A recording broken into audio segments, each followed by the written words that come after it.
Olá, eu sou Patrícia Barcelos, sou doutoranda do Programa de Pós-Graduação em Comunicação e Informação em Saúde, na Fiocruz, Rio de Janeiro, no Brasil, e vou apresentar um trabalho que eu desenvolvi junto com a Adriana Aguiar sobre a comunicação nos serviços públicos de saúde no contexto da epidemia de HIV e AIDS.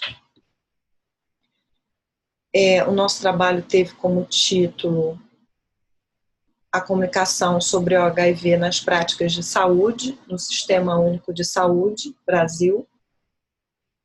E eu queria começar falando de alguns pressupostos do campo da comunicação em saúde que nós utilizamos para realizar esse trabalho, como os trabalhos de Araújo e Cardoso, que são duas importantes autoras brasileiras desse campo, e elas falam das relações entre as políticas de saúde e de comunicação desde o século XX, analisando as mudanças ao longo dos anos, e falam das instituições hoje brasileiras, onde predomina o modelo instrumental de comunicação.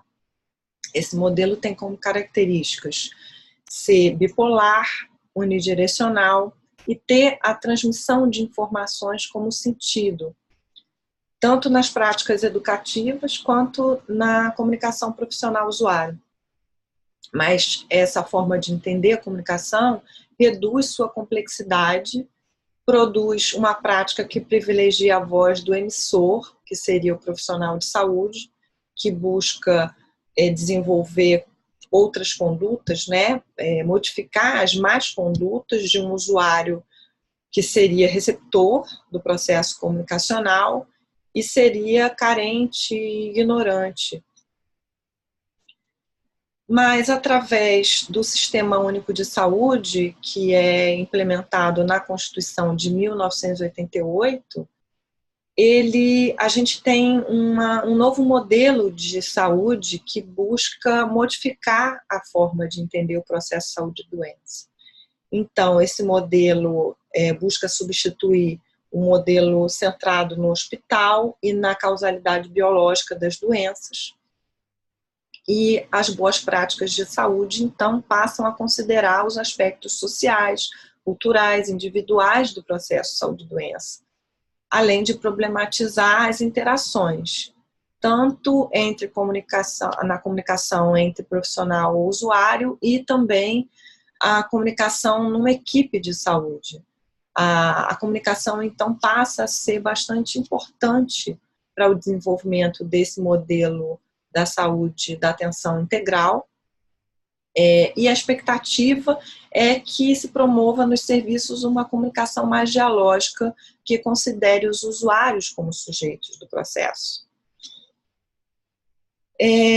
Mas, antes mesmo da criação do SUS, a gente teve aí a emergência da HIV e AIDS nos anos 1980, sendo que isso foi bastante importante para impulsionar a participação dos usuários no sistema de saúde, Então, isso é bastante coerente com o modelo de saúde integral, mas as políticas de saúde com relação a HIV e AIDS parecem não ter sido suficientes para conter a disseminação da doença nos parâmetros que eram almejados, embora, de forma geral, tenha se apoiado no mesmo modelo de comunicação instrumental que informou também os programas internacionais. Então, a gente pensa que a análise da comunicação, que permeia as práticas dos serviços, pode produzir parâmetros para a gente entender a efetividade, tanto dos modelos de comunicação quanto dos modelos de saúde. O objetivo do nosso trabalho, então, é compreender que sentidos vêm sendo atribuídos à comunicação efetivada nos serviços, nas práticas de saúde relativas ao HIV e AIDS, focando na forma com que os profissionais, os autores vão falar da comunicação, criticar, descrever os processos nos serviços, E para isso a gente utilizou os artigos, né, a comunicação científica, e a gente buscou na literatura brasileira especializada de 2000 a 2018, no Cielo, na Cielo, na verdade, né? Por ser uma fonte de acesso livre que disponibiliza para nós os textos completos. Foram analisados, então, 14 artigos na íntegra, com base em 6 categorias que já tinham sido elaboradas em outro trabalho nosso, sobre a comunicação nos serviços de saúde brasileiros. Nós, então, formulamos essas categorias: a comunicação como ferramenta de humanização do cuidado, comunicação com o usuário como educação em saúde, comunicação com o usuário como direito à informação sobre saúde, comunicação de dados entre profissionais de saúde e o sistema de saúde, uso de tecnologias de comunicação para melhorar a atenção à saúde e comunicação organizacional. E buscamos entender se essas categorias seriam válidas também para a gente analisar a produção científica relacionada aos serviços de HIV e AIDS. Sendo que, nessa pesquisa, somente essa categoria, comunicação de dados entre profissionais de saúde e sistema, não teve artigos relacionados. A maioria dos artigos foi relacionada nessa categoria, comunicação como ferramenta de humanização do cuidado, que trata de estratégias para o apoio dos profissionais na comunicação, tanto entre pais e crianças infectadas, na comunicação do diagnóstico entre parceiros, na comunicação com homossexuais, que é entendida pelos autores como uma comunicação que deve ser aberta, não pode ter preconceitos. No artigo que fala da comunicação entre parceiros, uma tipologia interessante é proposta, que inclui estratégias mais ligadas ao modelo informacional, que seriam a ameaça, entendida como intimidação do usuário, e a campanha, que seria o processo maciço de persuasão pela repetição. Essas duas estratégias ainda valorizariam mais a finalidade técnica da comunicação. Mas são propostas outras estratégias que criticariam isso, né? Esse entendimento, que seriam as estratégias cumplicidade e o grupo de discussão. Nessas duas, o profissional pode juntar o seu afeto, né? Falar até de experiências pessoais, e os autores entendem, então, que isso supera o modelo informacional da comunicação. São também trabalhados nessa categoria alguns artigos sobre aconselhamento em DST e AIDS, e os autores falam de serviços que não realizam o aconselhamento e alguns que realizam, mas não de forma plena.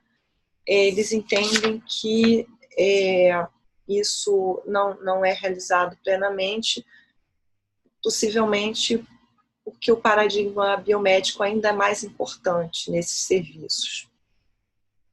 Então, de uma maneira geral, esses artigos dessa categoria apontam para uma necessidade da transformação do modelo comunicacional unidirecional.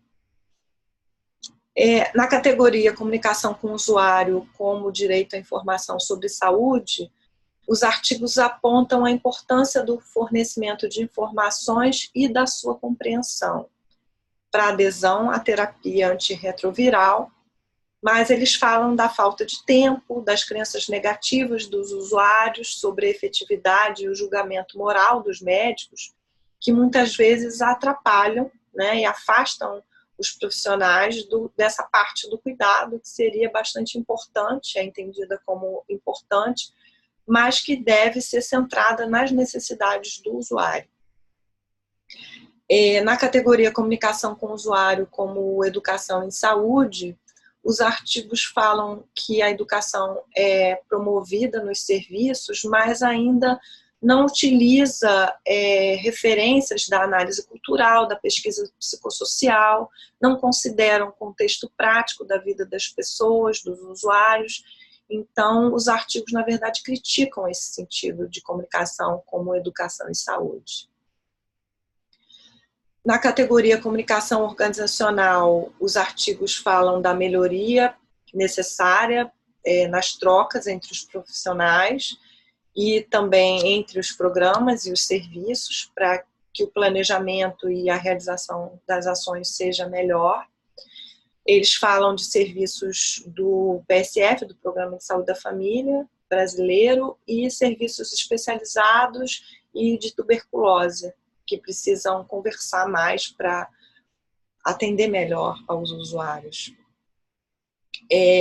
Também na categoria uso de tecnologia de comunicação para melhorar a atenção à saúde, são exemplificados usos das tecnologias de informação e comunicação para promover o acesso e também para que os usuários tenham informações nos sites sobre o HIV e AIDS.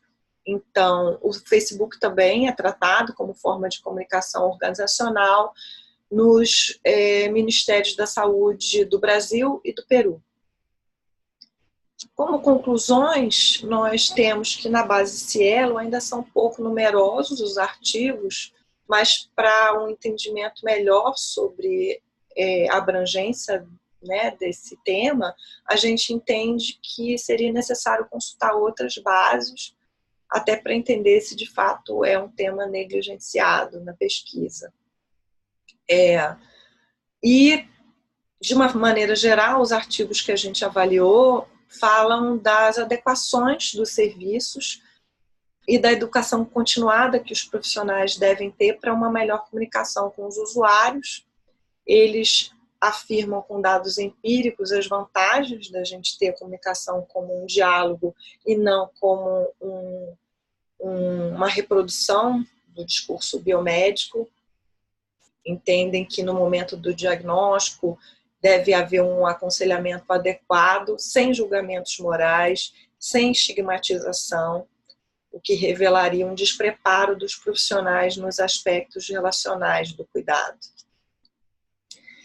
E nos artigos de práticas nos centros de testagem e aconselhamento, a gente confirma que a comunicação ainda tem sido utilizada de forma prescritiva, mas os artigos propõem mudança do modelo comunicacional com base nessas experiências em HIV e AIDS.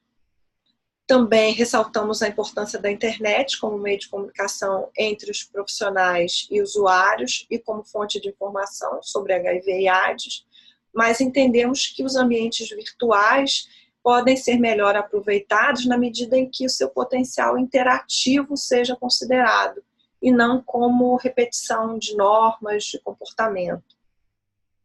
E queremos encerrar desejando que os serviços de saúde possam caminhar para um entendimento da comunicação como estratégica, considerando especialmente os usuários como sujeitos, tanto do seu processo terapêutico, como participantes no planejamento, das avaliações, das ações preventivas de promoção de saúde, né? Queria, então, agradecer a oportunidade de apresentar o trabalho e me disponibilizar através do e-mail para esclarecimentos e para trocas. Também vai ser disponibilizado pelo Congresso um espaço para que a gente possa trocar conhecimento. Então, queria encerrar essa apresentação e agradecer a oportunidade. Obrigada.